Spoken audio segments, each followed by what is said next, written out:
And good afternoon. Welcome to another version of LinkedIn Live, OK Boomer TV. Your host, Steve Ferreira, CEO of Ocean Audit in Hartford, Connecticut. Welcome to another edition of the OK Boomer Show.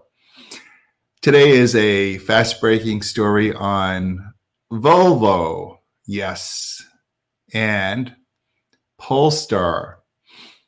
That's right, the new electric vehicles from China. Freshly arriving into the USA. Get ready for your Polestar. Watch out, Tesla. Yes, so here it is. Breaking news. Drum roll, please. Dun, dun, dun, dun. Dun, dun, dun, dun, dun. 400 Polestars have newly minted arrived into USA ports in the last 2 weeks.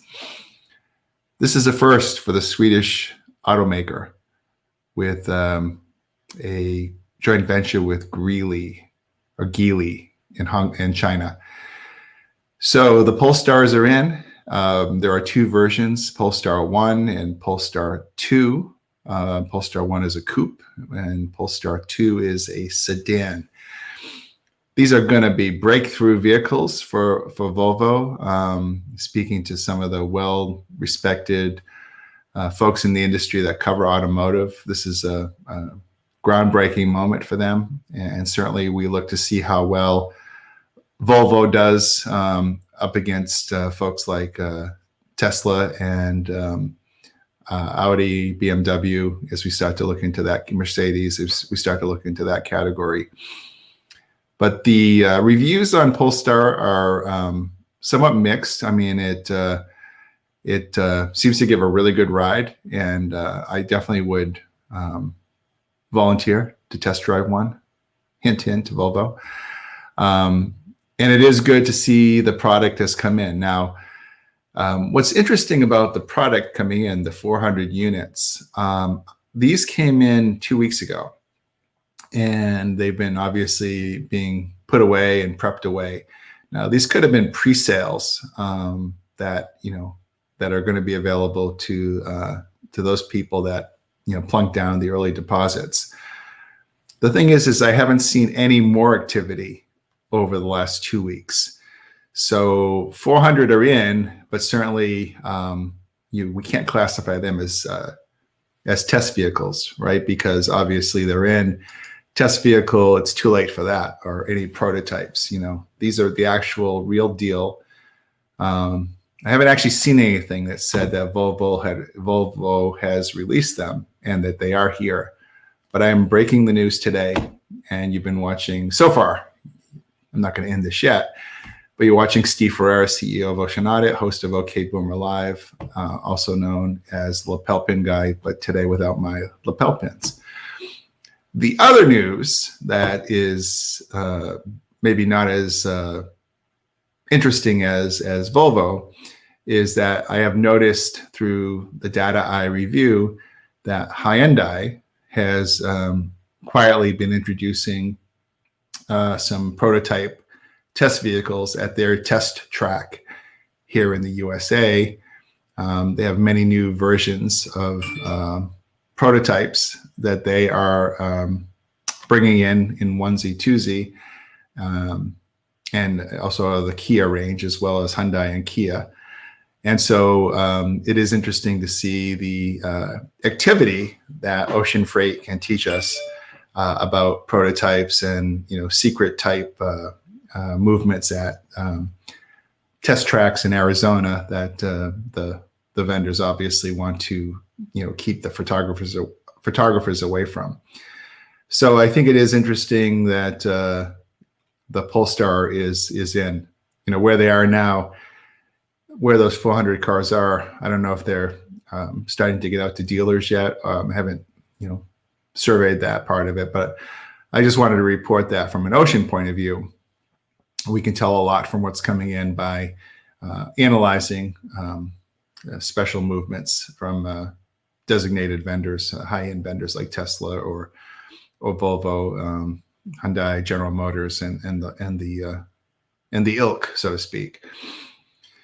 The other issue I mentioned, I reported on a few days ago, is Xbox imports for this holiday season are through the roof. It looks to be that as of last week, about 800,000 physical Xbox units have come in for the Christmas season. I'll have to report back to you on anything new that is in lieu of that number, but it looks like the Xbox is going to be a huge, giant slayer this holiday season. And we are starting to see more high volume of Black Friday type items for Home Depot and other retailers. Home Depot always finds a way to kind of trademark or cascade the items that they're having for Black Friday. Makes it easier for me to report to you on what they're doing. So yeah, I mean, the news today I thought was really interesting. I wanted to get that Polestar story out to be the first, and so I definitely want to tag that under the automotive industry. Does anyone else have any questions or comments about what might be happening with CMA or any of the other stories that you're interested in? I do think after seeing a comment today from my friend John Monroe, I do think rates are definitely going to take a hike. I mean, you'll think about it. CMA is put out a booking form today. It's got over 60 lines of data that you have to fill out. It's definitely going to slow some things down, and it's going to create really tightness that's already pre-existing in Asia. So I made a comment that I think rates will go up $50 to $75. I think I'm going to change that. I think I'm going to actually increase it to 100. And I think I'm going to actually say that it's going to cause detention, demurrage fees across the board because of excess gate times. I think LA, New York, and all those ports will be, dramatically affected, if not for a week, at least days, but enough time so that we've got to figure out a way to get you guys relief, right? Maybe there's a way that we can petition the carrier or the FMC for relief on detention demurrage. Something to think about, right? Because I know they granted the 24-hour rule relaxation today. I just saw a broadcast a little while ago. So I think that there are some positives, that you need to reflect on in terms of how to start looking at alternatives, on the CMA bookings. And certainly, we'll keep our eye on the Polestar numbers. We'll keep our eye on the Christmas numbers. We'll keep our eye on the Black Friday numbers. And you can trust OK Boomer Live for all the greatest information on logistics, supply chain, and what's happening in ocean freight transportation. And I think that wraps up this breaking news story. And do let me know if you have any questions or comments. You can call me on the Ocean Audit BAT line at 860-200-8868. I have a special line set up specifically for the OK Boomer audience. I hope you're living the OK Boomer lifestyle, and we'll see you in the next 24 hours, hopefully. Cheers.